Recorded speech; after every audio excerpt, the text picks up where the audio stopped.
Hi, welcome, and thank you for joining us today. Looks like we have a few participants on. I'll give another 10 or 15 seconds here before we get going.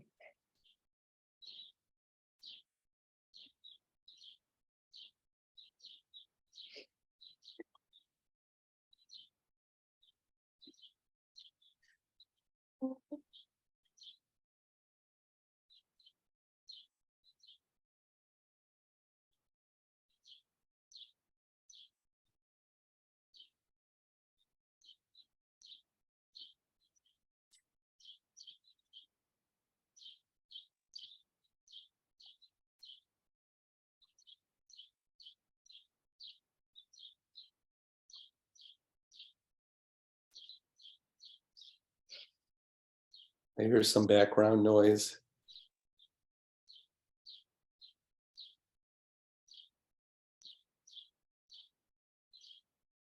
Sounds like birds, so not the worst background noise to have. I think that's me. My BC row house backyard has a lot of bird activity in spring. That's positive. That's positive. Yeah, it's great.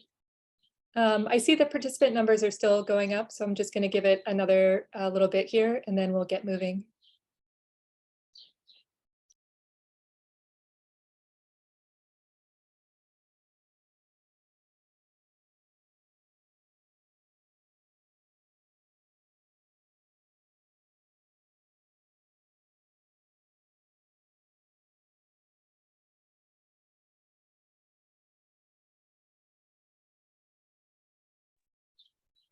All right, so welcome and thank you for joining us today.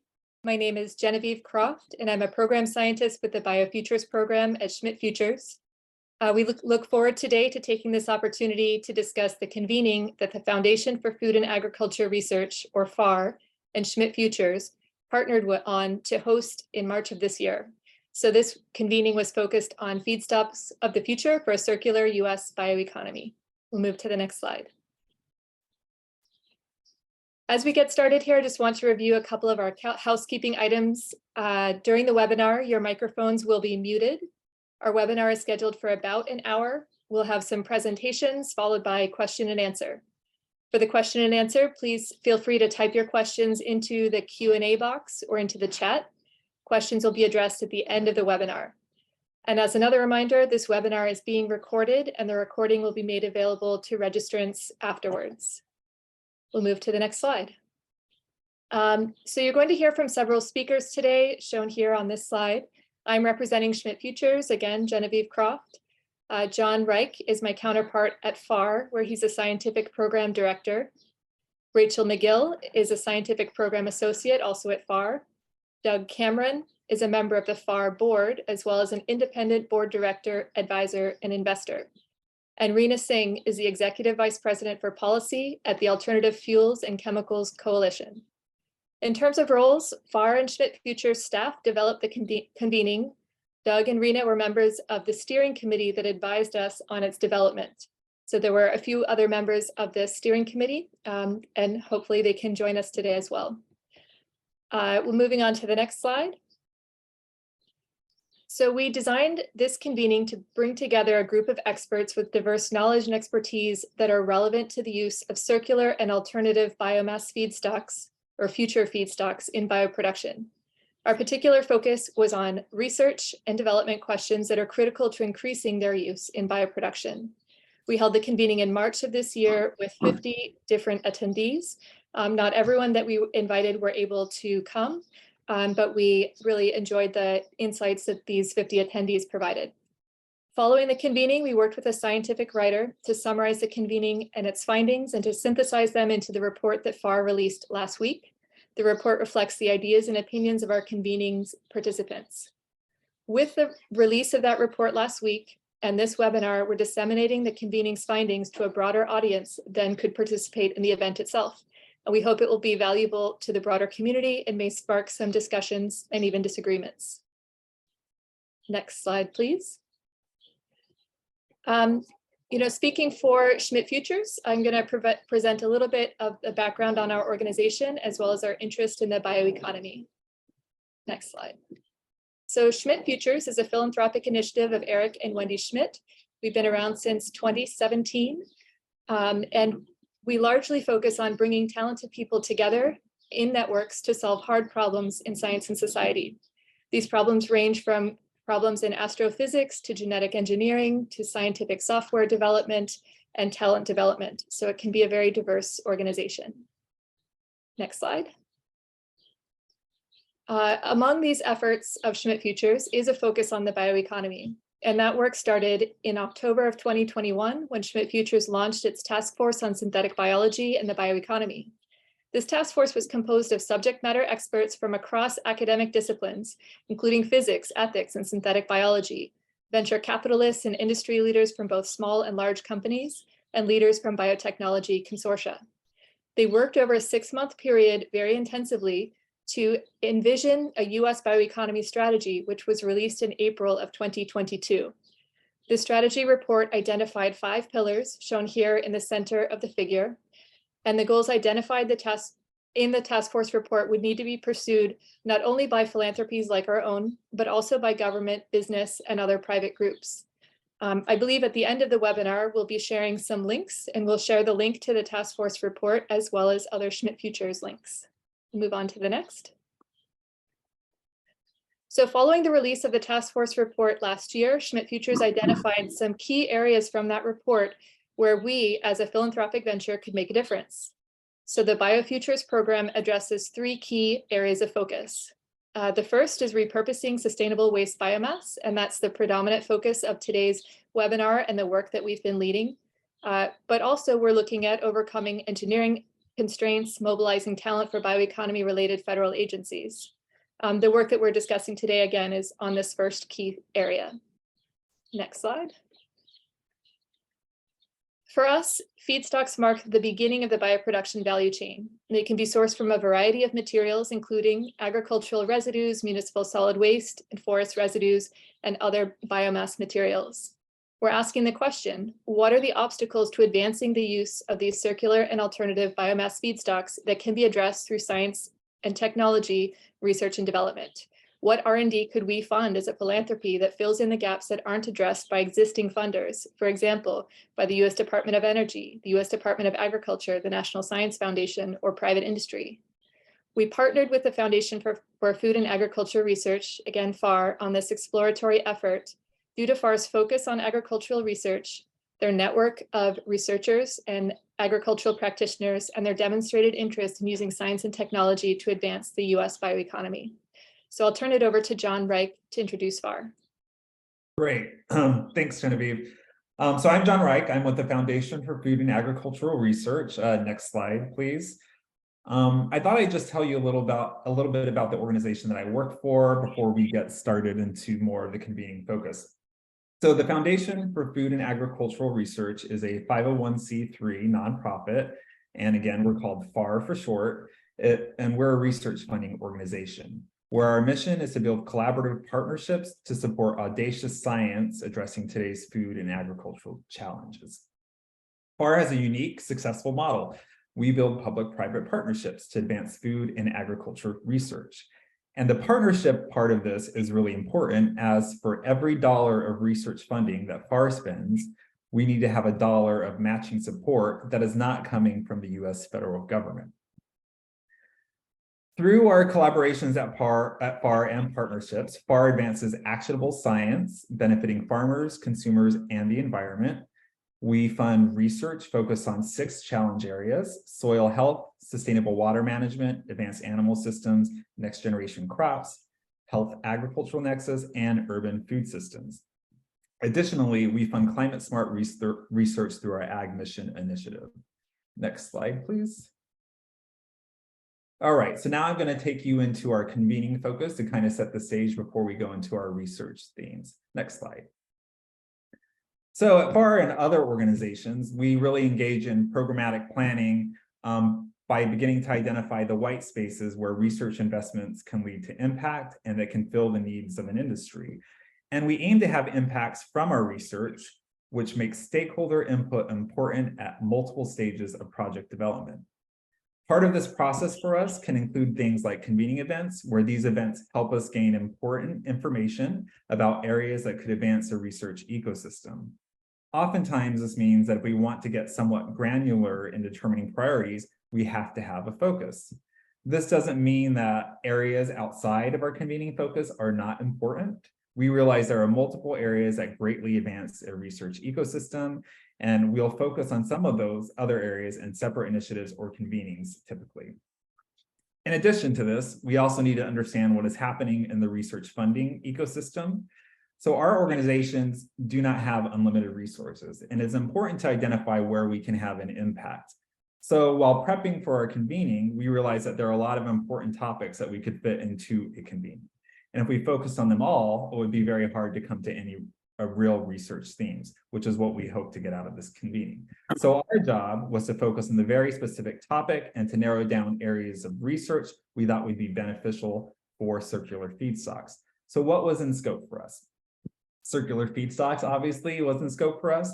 Circular feedstocks was one of the major foci of the convening. And what we considered circular feedstocks were feedstocks derived from waste material, so ag residues, forest residues, waste for an economic sector like food processing or others, municipal solid waste, etc. We were not looking to explore the development of purpose-grown crops, but rather to take waste streams that we need to get rid of and do something with them, promoting a circular economy. We also focused on transformational technologies, so converting feedstocks to intermediates or final products. And we went into the convening thinking about many of these ourselves, including, but definitely not limited to, topics like fermentation and pyrolysis, and all the things that could happen to better enable that transformation technology. And while an important aspect of our convening is products that we could create, we did not focus on any one product, although there were some discussions around that, acknowledging that they exist and where potential opportunities lie. And I again want to restate that the conversations we had and the research themes identified through this convening were heavily influenced by our convening participants. Next slide. So again, going into this convening, we knew we did not want to reinvent the wheel. So for us, it was important to discuss and understand how to leverage infrastructure, technology, and knowledge that has been part of the chemical industry, the bioeconomy, and the petrochemical industry. So during the convening, we aimed to understand and consider what was happening in the research funding ecosystem. Our organizations, once again, do not have unlimited fundings, and it's important for us to identify where we could have an impact. This means having our own understanding of where philanthropic and nonprofit funding can have an impact, how we can leverage the decades of government and industry funding going into research, and how we can continue to leverage those investments, so building into the current ecosystem. And as I said earlier, it's not just the research we want to leverage. During the convening, we also wanted to have our participants think about the infrastructure that is available now and the changing landscape over the next few years. Infrastructure, we all know, is expensive and can take a long time to create and can be prohibitive to building the ecosystem if it does not already exist. So it was important for us at the convening with our participants to consider all of these things. In addition, we wanted to truly focus on circular feedstocks, once again, not creating new purpose-grown crops. So going into this, we knew there was a lot of research that went into feedstocks. However, we wanted to identify research areas where we could advance the use of feedstocks that may not have had as much focus in the past, but that could be problematic for industry or regions and could contribute to a circular economy. So think about things like, once again, municipal solid waste, waste residues from industry and ag, etc. And then how are we going to transform these and other feedstocks that industry or regions currently have, but are problematic and could be part of a circular economy? All right, so that sets the stage for our convening. Next, we want to go into our convening approach, and Rachel McGill will walk us through that.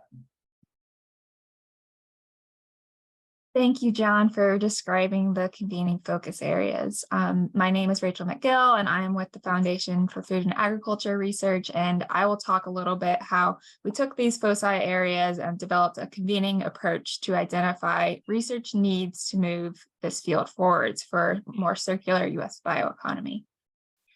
At the convening, we had representatives from industry, startup companies, universities, national labs, venture capital, trade groups, nonprofits, and government funding agencies all participating.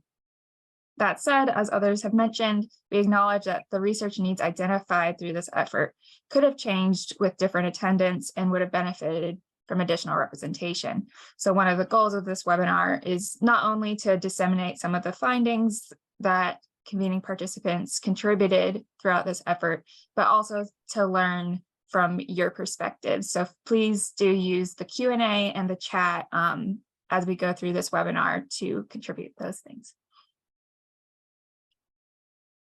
In our convening, we utilize panels and workshops to build common understanding across convening participants, and then generate research needs that require investment to create a more circular U.S. bioeconomy. The panels and workshops were organized around guiding questions to identify what makes an ideal future feedstock, and then what are the obstacles to utilizing those feedstocks, and what types of technology or research opportunities can overcome those obstacles. During the convening, our wonderful participants contributed pages full of ideas that truly did fill the walls of our convening venue area. After generating many research needs, participants were asked to refine and prioritize those needs around 5 criteria in order to uplift research needs that are robust and can also be facilitated through philanthropic investment in Schmidt Future's Virtual Institute research model, which Genevieve introduced earlier.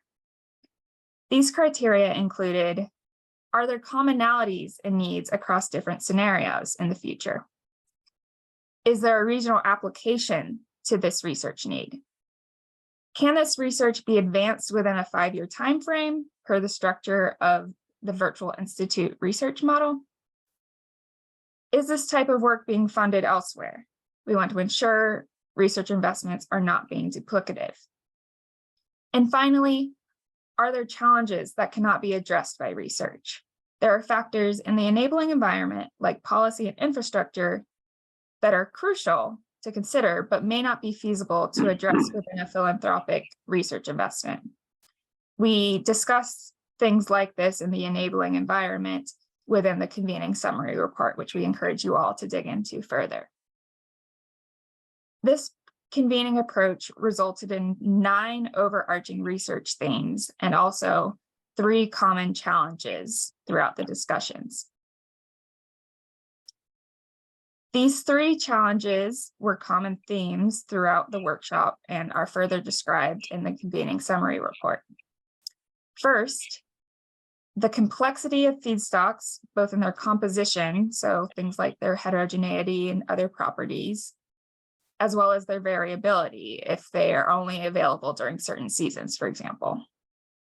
Secondly, there's a high cost associated with scaling up bioeconomy innovations.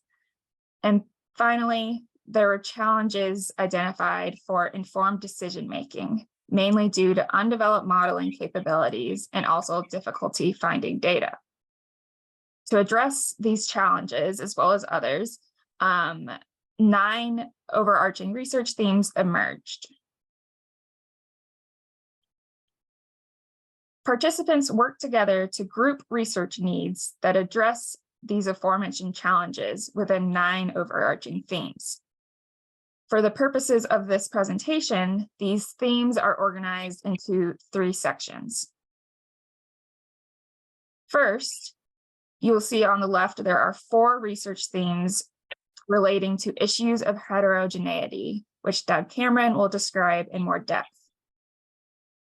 Second, participants identified 3 research themes about enabling tools and approaches that can support more informed decision-making and a better coordinated bioeconomy. Reena Singh will discuss those in more detail. Finally, there are 2 additional research themes that consider modularity and the opportunities to reallocate starches to move the circular bioeconomy forwards. These will be discussed by John Reich. Again, we welcome the perspectives of you all who are in attendance today and encourage you to provide comments in the chat on any critical research opportunities that are within the scope that was described by John previously and not currently represented in the subsequent slides. And please remember to use the Q&A box for questions. With that, I'm happy to pass the mic to Doug Cameron to talk about our first set of research themes relating to addressing heterogeneity and future feedstocks. So thank you, Rachel. This is Doug Cameron. I'm a member of the FAR board, also on a number of startup boards and an advisor and investor. Prior to that, I was a professor of chemical engineering and biochemical engineering at the University of Wisconsin-Madison, and also I built the corporate biotechnology group at Cargill and was chief scientist at Cargill. So if you could go to the next slide. So as Rachel set up, one of the big areas that was identified was heterogeneity. And we identified several challenges of these sustainable and circular feedstocks. One is the volume. In many cases, the volume is not as large as the chemical industry is typically used to. And these products are often more niche feedstocks. Another is feedstock density. Biomass is fairly low density and needs to often be compacted in various ways. Aggregation is a consideration. Many of these feedstocks are spread throughout the United States or located in various states, but not others. And again, the overall really significant theme here is heterogeneity. These are often mixtures of agricultural wastes. Biomass consists of cellulose, hemicellulose, and lignin. So how do we deal with those challenges? And the group came up with 4 research themes to deal with these. One, anaerobic digestion. I'll go into more detail there. The biological chemical linkage, the idea that we want to use both biology and chemistry, the use of gas feedstocks, and then a general area of how do we make these products more homogeneous. So please switch to the next slide. So in anaerobic digestion, one of the big advantages of anaerobic digestion is that we can take very mixed, complicated feedstocks and grow microorganisms on them that can create biogas or methane. And one of the research areas is how do we better treat those materials going in? Another is how do we modify the microorganisms, or at least understand how to select better microorganisms for methane production. Systems optimization needs to be more resilient, and probably one of the more significant points here is understanding the role of temperature, the role of various possibly toxic components in these digesters, and then in general, how to make it more robust. We also realized that these systems make methane and carbon dioxide known as biogas, but there are other products of anaerobic digestions. There are volatile fatty acids that can be useful, and then the remaining materials often contain vitamins, nutrients, and things that can be used more effectively. Next point on this slide, please. The second area that we talked about was biological chemical linkages. And one point was molecular funneling. As we've heard, many of these sustainable or circular feedstocks contain many, many different components, but the chemical industry is used to using fairly homogeneous feedstocks. So can we take these sustainable feedstocks and use technologies such as gasification, pyrolysis, or separation to convert them into simpler to use feedstocks?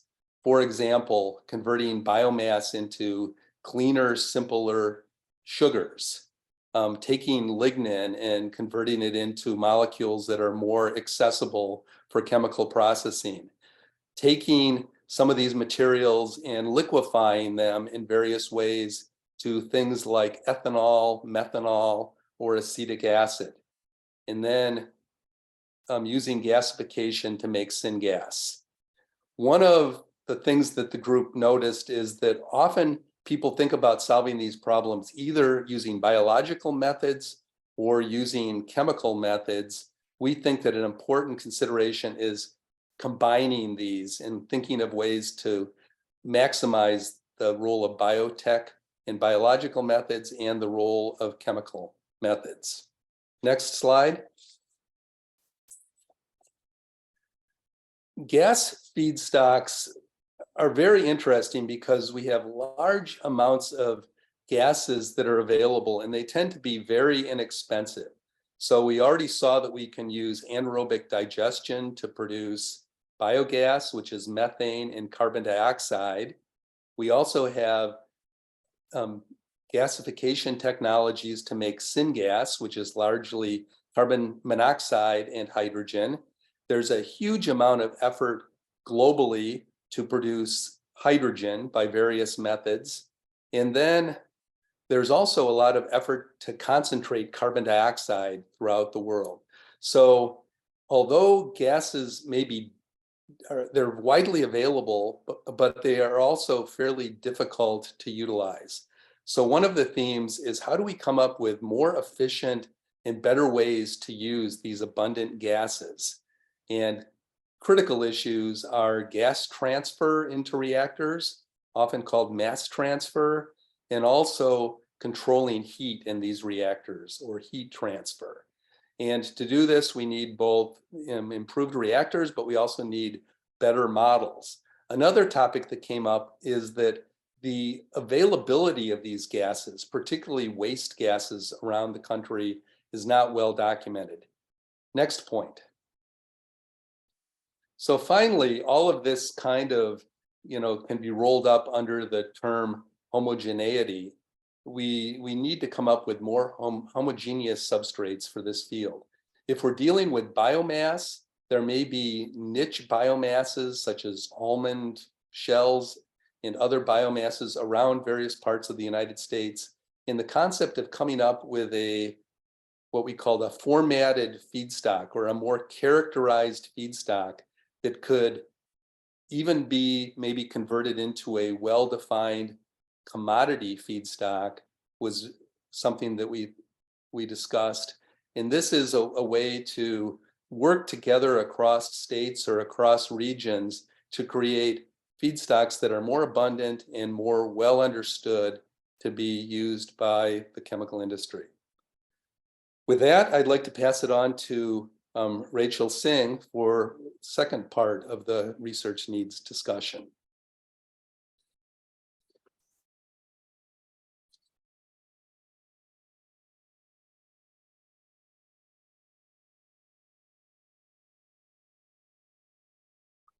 And Rachel, I think you're on mute.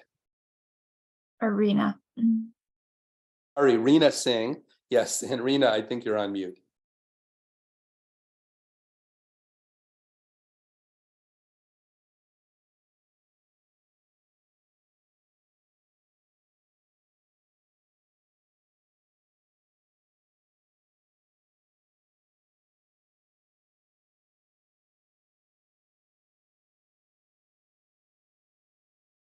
Rena, we're not quite able to hear you yet.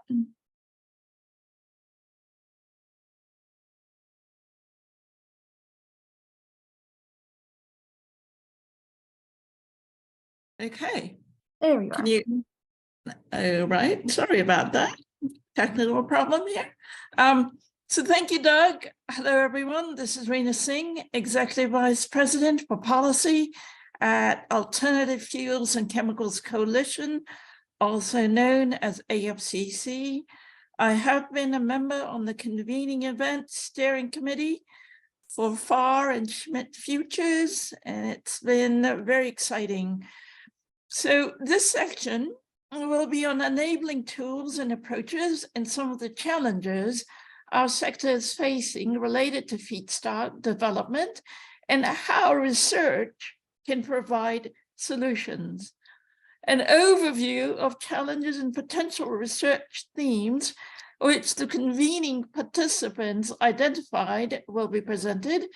some significant challenges identified by the convening participants to advance the circular bioeconomy through future feedstocks is based on the challenges of informed decision-making, mainly due to undeveloped modeling capabilities and difficulty finding data or enabling tools for converting feedstocks and intermediate renewable chemicals towards final consumer products or supporting the conversion at critical points throughout the process. Examples of these processes include, but are not limited to, industrial fermentation, biotransformation, pyrolysis, computational modeling, bioprocessing, and enzyme design. And these are just some examples and are not limited to them. The convening participants identified 3 research themes which are key to growing the circular economy and important to identifying feedstocks and their uses for synthesizing building blocks for these intermediates that go into everyday renewable chemicals, specialty and fine chemicals, and to generate everyday bio-based products for consumers. These are based on data and knowledge sharing, regionality, and modeling. These 3 key research themes have been further expanded and explained in the next slide. Next slide, please. So what are the core research needs? As mentioned in the previous slide, data and knowledge sharing means development of tools to effectively share data and knowledge. Therefore, better tools are needed to share and access knowledge in the bioeconomy. These tools could reveal knowledge gaps, relay lessons learned, and make it easy to align feedstock characteristics with the pathways to convert feedstocks to end products. Improved data and knowledge sharing is a critical step to better coordinating the bioeconomy. The second key requirement is regionality, which means national marketplace and inventory of biomass, infrastructure, and socio-economic facts. For example, improved data and connectivity. Tools can connect waste biomass with new economic activity by elucidating what feedstocks are available and what infrastructure exists to mobilize them. And lastly, the third requirement is modeling. We need to develop predictive analytics for feedstocks. Some exist today, but we need major improvement for these tools for modeling of future feedstocks, which can help de-risk investments into further research and development, in other words, R&D, and scale up.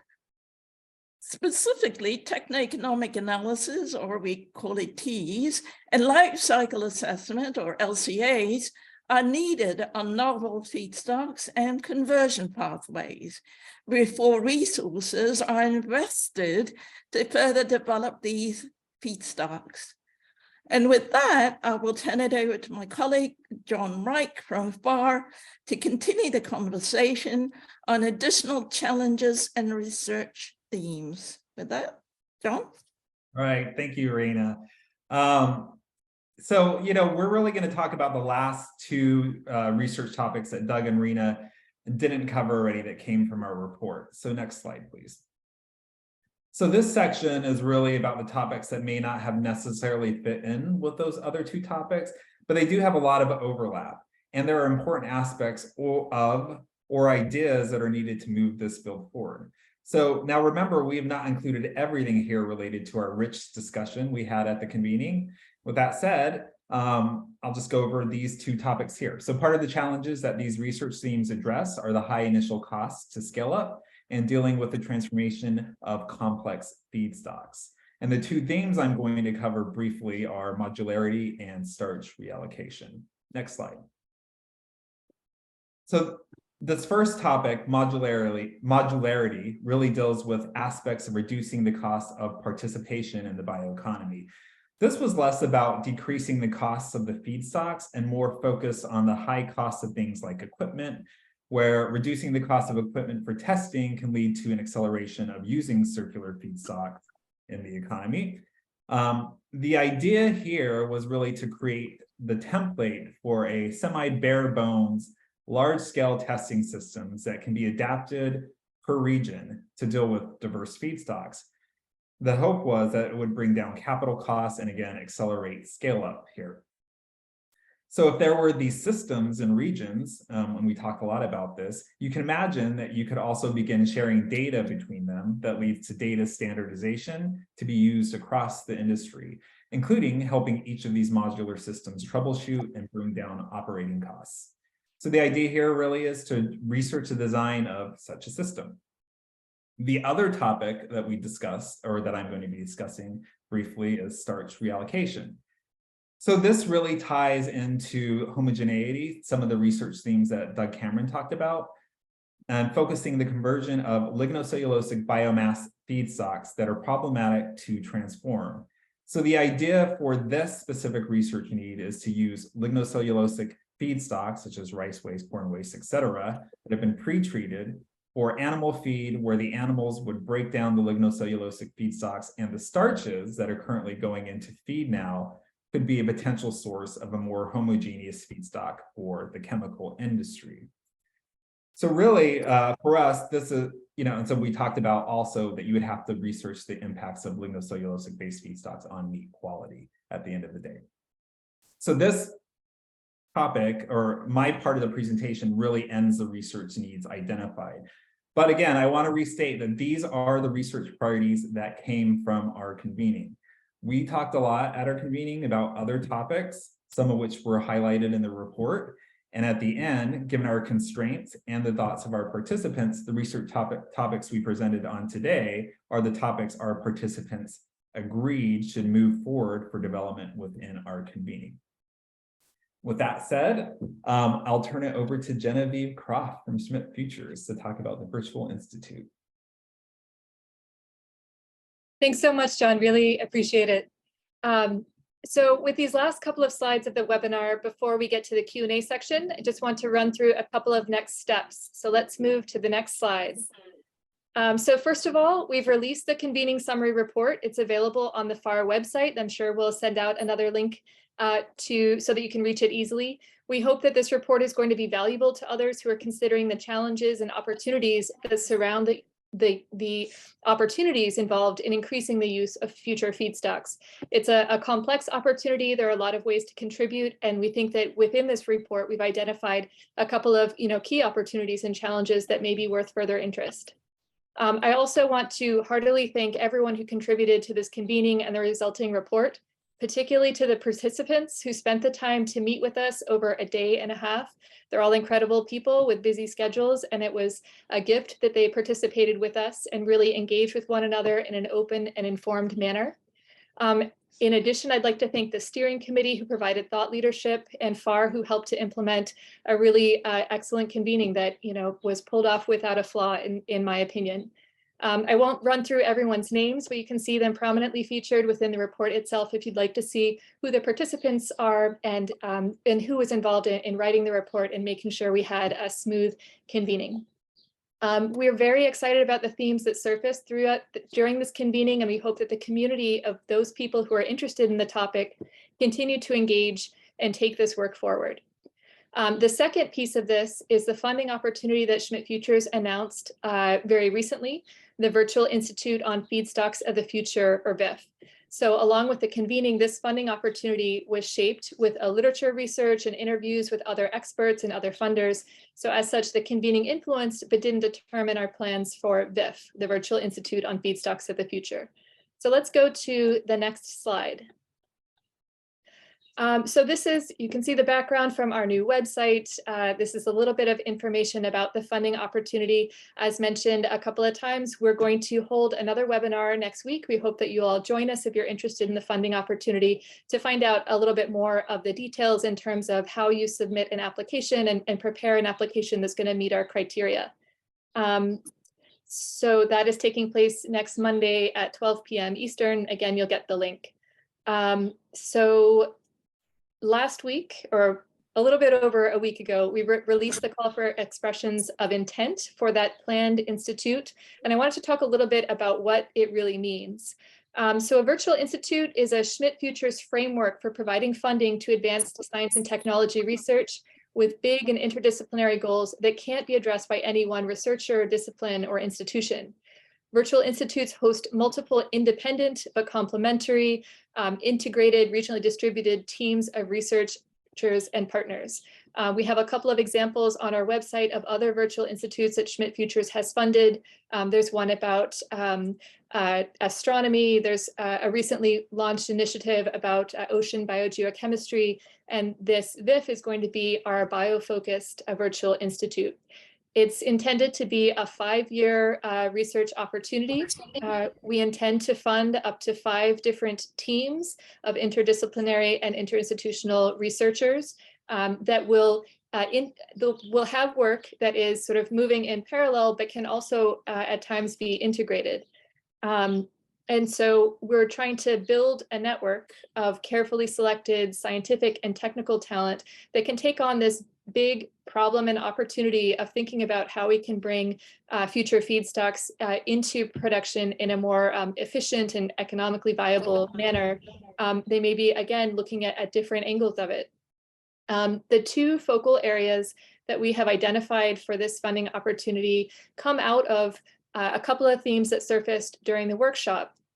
One is heterogeneity, which we spoke a little bit about, and we've also talked about data modeling, digital tools, and knowledge sharing.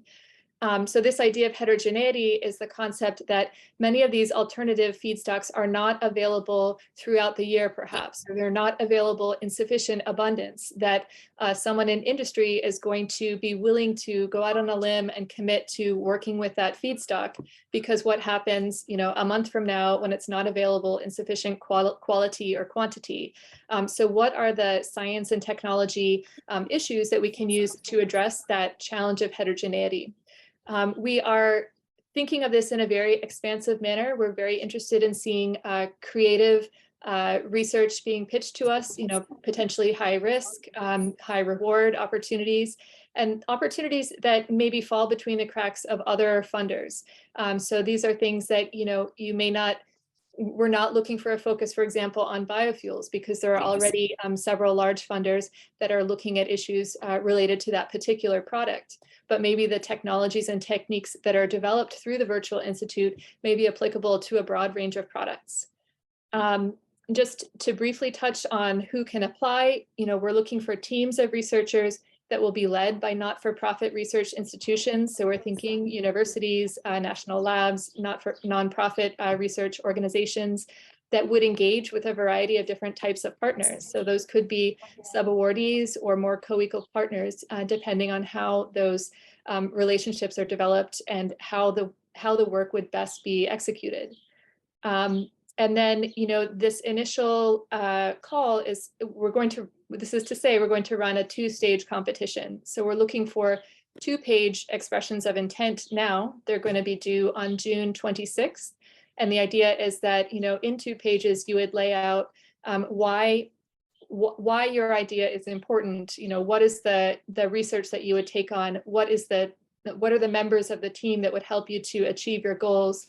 And these should all be research opportunities that can be accomplished in 5 years.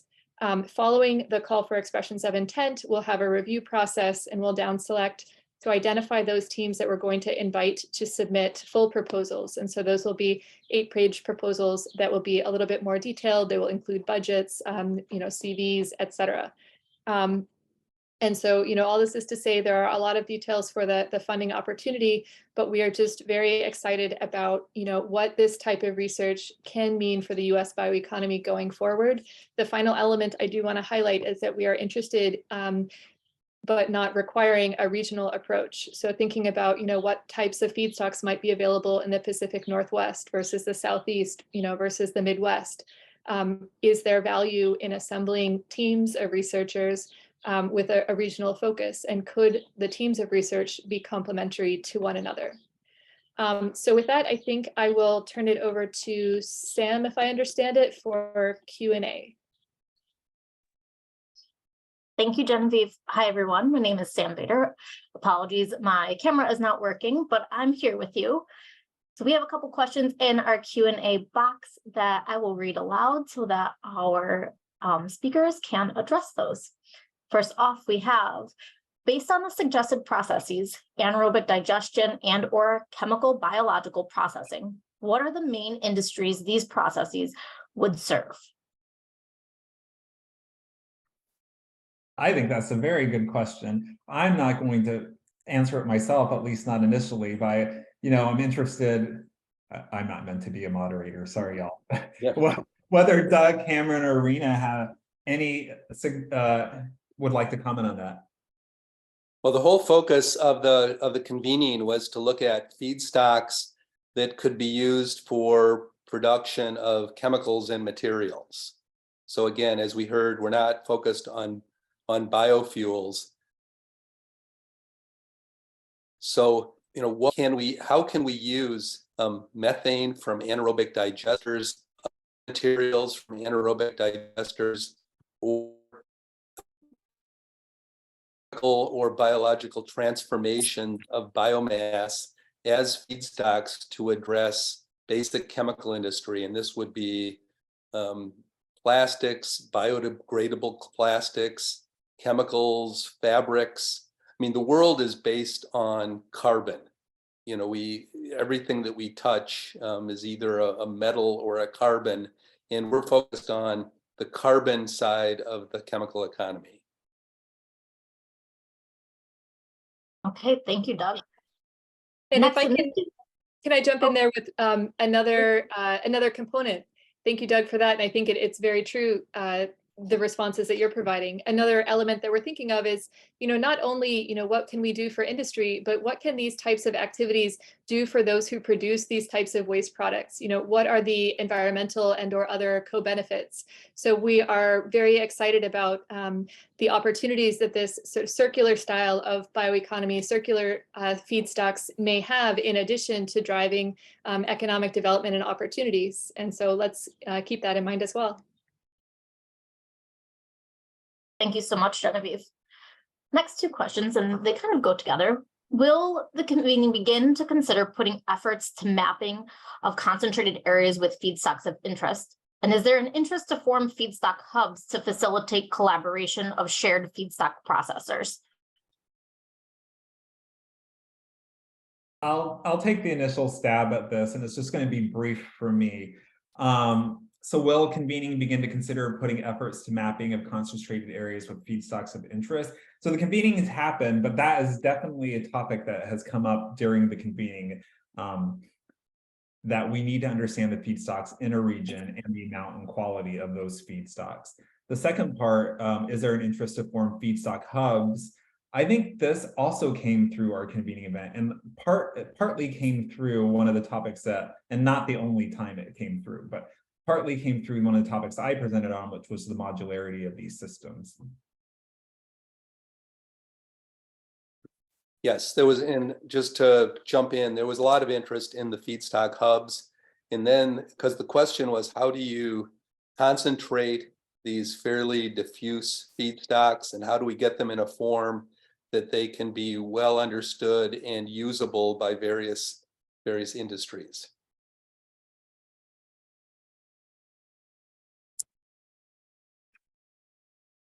Thank you, John and Doug. We have a handful of questions specific to funding. So I'm going to read some of them off, and I know that Genevieve will provide some more information, of course, in that upcoming webinar that will give some more details on that. But to get us started, how much funding is involved in the Virtual Institute? Will it be open for for-profit entities, or is it just restricted to nonprofits? And can startups apply for this as well? Sure, thank you. I will provide just a couple of brief answers and of course, direct you to next week's webinar. I'll also say that on the website that we've set up on Schmidt Future's website for VIF, we have a FAQ or a frequently asked questions page. And so we've been updating that about once a week. We have an associated email address if you want to send some of these specific questions to the vif@schmidtfutures.com email address. That's also a way to get your question added to the FAQ so that we're all working from the same playbook. The short of it is, yes, for-profit organizations can participate, but not as the lead PI. So if you have a partnership with a not-for-profit research institution and you have a role to play in a team, that would be something that could be managed by your partners and as a team. And then, in terms of the funding amount, again, on our FAQ and in the request for EOIs, we talk about asking people to pitch projects that are going to be for $10 million each over the period of 5 years. We anticipate funding up to 5 of these. And so again, I hope you may be able to participate in the webinar, check out our website and the FAQ, and a lot of these questions will be answered there.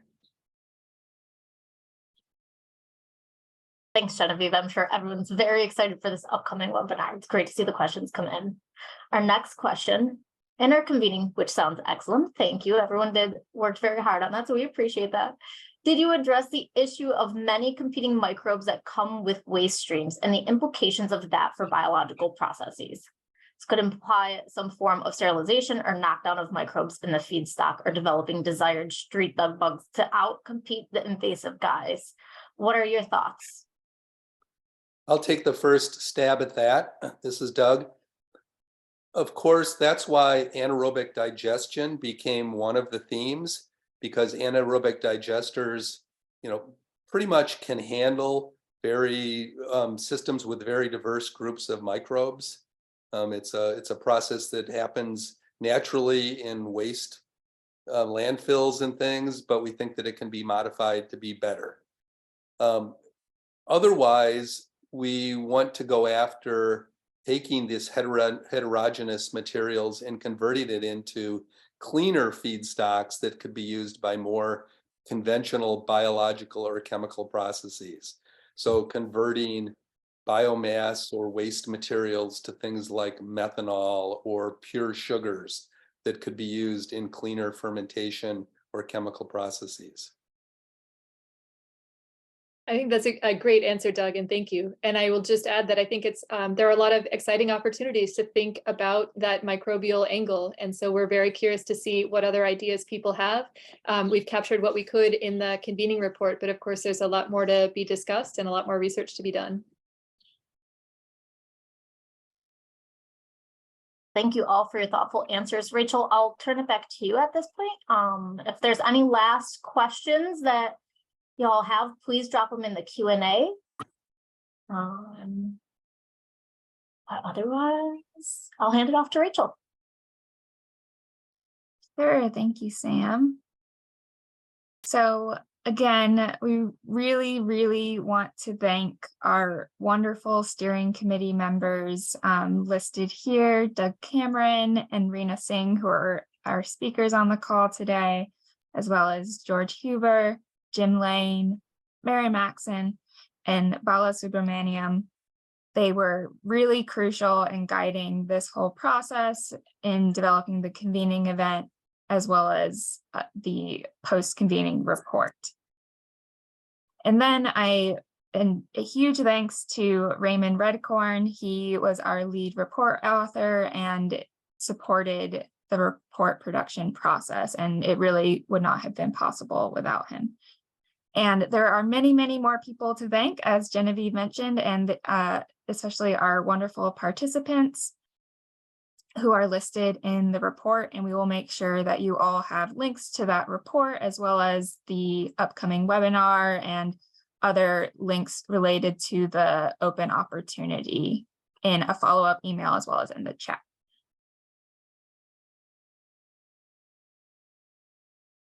And with that, please expect a follow-up email from me And there are contacts here on the page for Genevieve Croft from Schmidt Futures and John Reich from the Foundation for Food and Agriculture Research, who you can direct additional questions to.